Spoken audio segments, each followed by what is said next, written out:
So I have the 2013 Ford F-150. I do have the 5.0, like Ford's bread and butter. I have 218,000 miles on the truck. I mean, it's a workhorse. I love it.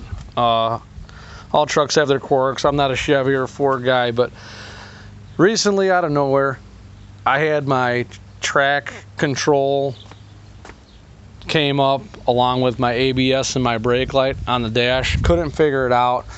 I went on to YouTube. I checked a bunch of stuff, pushing the fuses back in, the ones that are underneath the hood. I pushed the fuses that were underneath the passenger side. I actually did check the fuse that's on top of the battery. There's also an electrical block that's above it's right above the emergency brake. So above this emergency brake, it goes up, there's a block up there. You can kind of squish it back together, make sure that's not, my phone will never do that. But you could check that. But either way, my lights stayed on. They were on and off for a month. They go off for like a day, come back on. Kind of a pain in the ass trying to figure it out. But then I started getting a splutter from the back end. So I'm like, you know what? Got to replace the brakes anyway. The original rotors are on here. So yeah, 218,000 miles, original rotors. But so I got to put new ones on. No big deal. They're in there. Went good. However, you got that little spot in the back. There's a little plug back there, and you could release your tensioner, your adjuster. So that's what I did. Pulled my rotor off, slid it right off.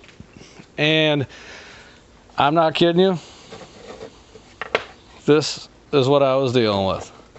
These were just floating around inside the drum. You got your shoes that detach from the bracket. They're just cruising around inside there. Probably my fault, 218,000 miles, same set of rotors. But anyway, I ran into a few problems along the way. So problem number one I had is you have to compress that emergency brake.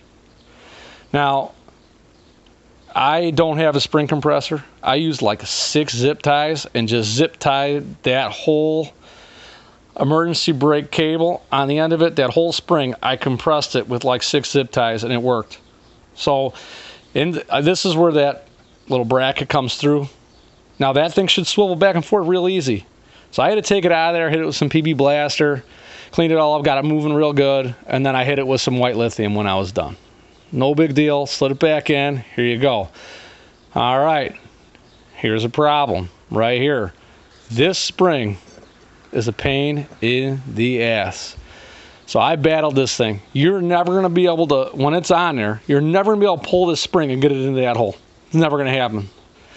So what I did was, I put this side in. This is your pin. Pin looks just like that one. It goes through the dust plate, and that's how it's supposed to look. I only did this side, and the spring was already in this side. Then what I did was, I put this end in. Without putting this in, I just slid the spring through the hole. And then it took a little bit of strength, but I bent it over and got it to sit on that bracket up top, pushed it down, got this other pin in. It was a little bit of a work, but it was doable. Now, I know people say you could remove that rear axle. I never did. I left it in there. I kind of wrestled around it. This spring was by far the hardest part of the whole thing. This whole little assembly costs about $100. You get the emergency brake along with, you get the emergency brake shoes, all 4, and then you have to buy the, the hardware packet, which then you get new springs, new everything. So after you get this spring on, like I said, I tried to pull this. I tried for hours. Not happening. So slide it in to the actual shoe first. Then you could just muscle this spring and get it on the bracket. It's perfect. You could just, it worked. The first one took me hours. I didn't even spend a quarter of a time on the other side. So once you push that down, you get this pin in. This is your adjuster. Put your adjuster in, and this is the easy spring. I did it with needle nose pliers and a flathead screwdriver. Popped it right on. No big deal.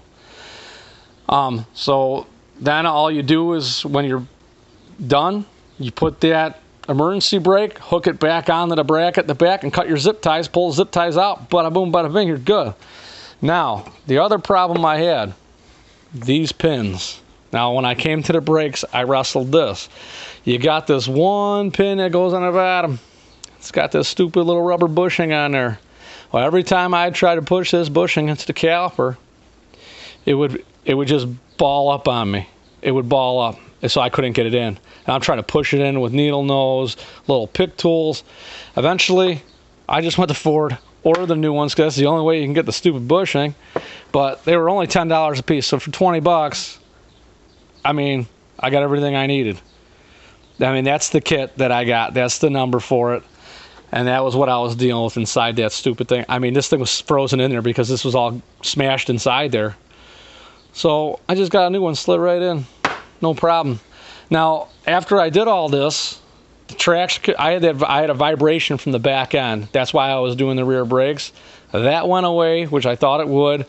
But now all those lights are off. The trac advance is off. They've been off for a few days now, so I figured I'd make the video because I've been trying to figure the damn thing out.